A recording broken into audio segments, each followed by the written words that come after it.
So if you've been around the channel since April, you probably remember this woman right here. 2018 into 2019, where I discussed in my remarks around flawless implementation of PSR and headcount came down. That was a function. You know, the one that comes off as extremely ignorant, the one that comes off as a snake, the one that tries to lie and to deceive the STB into believing that they had an excuse to furlough over 30% of their workforce, which is a bunch of bull. Guess what? She's no longer at Norfolk Southern. Well, she still is technically, but she will be resigning on January the 1st. Cindy Sanborn to resign. Now, there's a little problem here that I have noticed, and any of you NS employees could probably verify this, but I have been told through the grapevine that in the email that you guys received that she was pretty much made, it was mandatory for her to step down. Wall Street or Norfolk Southern, whoever, basically told her that she's done and that you are done at January the 1st. This wasn't she didn't have a choice in the matter, just like Foote with CSX. I don't think he had a choice. Same thing for Sanborn. Sanborn didn't have a choice. It was either you're going to resign or you're going to be fired. So she chose to resign effective January the 1st here, as we see on this article. Now, the problem with this is, and we're going to read into this some more, Alan Shaw, you know, the CEO of Norfolk Southern, a lot of guys had high hopes for Alan Shaw whenever he came in to NS, including myself.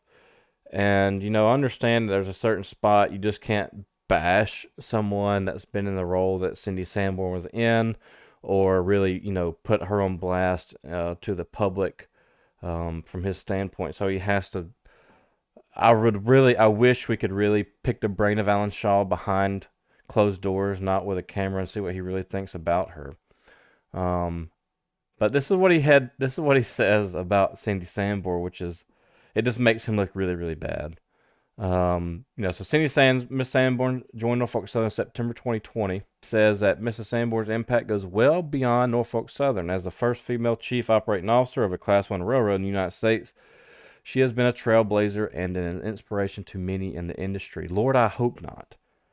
There's nothing here from a worker standpoint. There's nothing here to follow. You know, he makes some other comments too. I don't see them on this article, but I read them earlier about how she helped with the culture. Yeah, here's the other message that Shaw has said. I believe it was Shaw.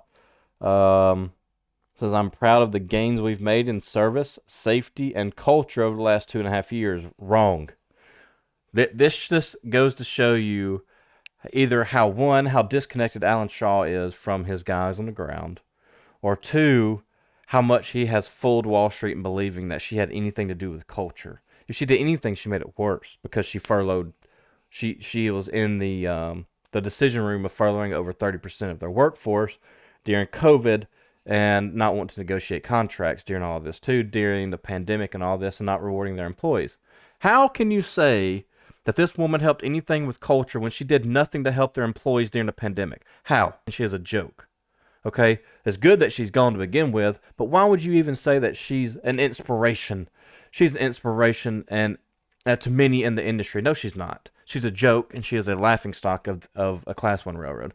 Goodbye. See ya. Don't follow in this woman's footsteps. As Norfolk Southern prepares to take the next steps with our growth strategy, it's the right time for our next generation of talented operation leaders to take the reins.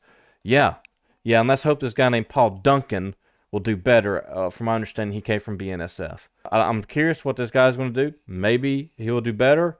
But at the end of the day, Wall Street owns these people, and they must do what they say, or they will either be probably fired or disappear. Who knows? Because Paul is rather respected in the industry as one of the most talented leaders in the next generation. I like how they use the word leaders. Or this is what Shaw uses the word leaders. Most of y'all know I pay very close attention to leadership. I love learning, and I pay really, really close to true leaders. And you know, my version of true leaders may be very different from yours. But one of the true leaders that I know that I like to watch would be Mike Glover. He says Paul is he's widely respected in the industry as one of the most talented leaders in the next generation of railroad operations executives. He combines a deep understanding of precision scheduled railroading with a strong customer-centric mindset and appreciates the need to balance service, productivity, and growth. Paul is also the right leader to continue our progress, engaging our craft railroaders and field supervisors. So again, he keeps using this L word, leader, leader, leader. I'm curious as to what type of leader he really is. Because, like I said, my version of leadership, and I'm not saying my version of leadership is the right way, but, from my understanding, or just how I would do things if I was in his shoes, it would be lead by example and do anything you can to help your men below you. Be out there with your men. Don't sit up in an office with your suit and tie on. Get out there in the weather and help your train masters and your leaders and actually do something. Don't sit in the office and make calls. Not saying that he will. I don't know. He'll start working there. I guess he's still working there now, or he's currently working there. But, we've talked about train masters a lot on this channel with NS and how they like to sit in their little cars and watch you switch, or they like to sit in the bushes and watch you switch instead of getting out there and offering to help you, or even asking, hey, what can I do to make your life easier? What do you need? You need anything? And mentoring and actually being a true leader. There's a big difference between, like I said, leadership roles and actual leaders. Just because you are in a leadership role does not make you a leader, and just because you're not in a leadership role does not make you a leader. There's a lot of true leaders that are out there on the ground stomping ballast or running locomotives. But yeah, that's the big news for today. It came out 6 days ago. Haven't made a video on it just because I've been at work. Transitioning to evening shift. I'm going to be solely on evening shift now. This happened on November the 14th, so, 6 days ago. So I'm curious on your thoughts. What do you guys think will happen? Which will be here very, very soon. I have ordered all of the samples coming in, so the hoodies and the hats. I've even got neck protectors for cold weather gear. Stickers in case you don't want to spend any serious money, which I understand. We're in the middle of a recession. It's not that, I understand. Shirts, hoodies, hats. I got 2 different types of hats. One's kind of like this.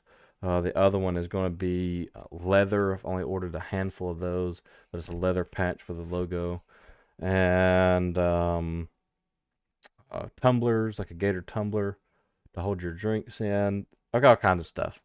I just made a whole list of stores and just added through stuff on there from, $1 up to whatever you want to spend. $35 for a hoodie, for a thick cold weather hoodie, and waiting for that stuff to come in for me to approve it before I post it to you guys. I want to make sure all of it's good quality, and then we'll go from there.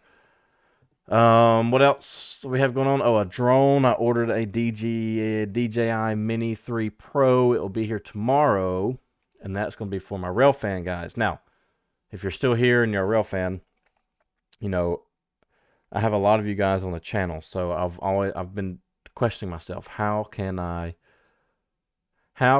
tap into that niche, right? The YouTube niche of rail fanning, but make it enjoyable for me. So look, I don't have that passion like you guys and girls have that passion. But what I do have a passion for is flying stuff. Just look behind me. We got some jets right here behind my head. And I've always liked drones. Just out of curiosity, I love flying little drones. I think they're fun. And so I just went ahead and ordered a DJI Mini 3 Pro, which is their new one. This isn't it. This is just one of the drones I like to fly around. And I'm going to be using that drone to do rail fan footage. So that means I can fly it around and I can catch some trains coming by whenever I'm out there on the water fishing or something like that. Appreciate you guys being here. I will see you guys in the next video here in a couple of days. You'll be good. If y'all have any questions, drop them down below. Comment down below if you have anything you'd like for me to watch or just any questions. And I'll talk to you guys soon. Bye.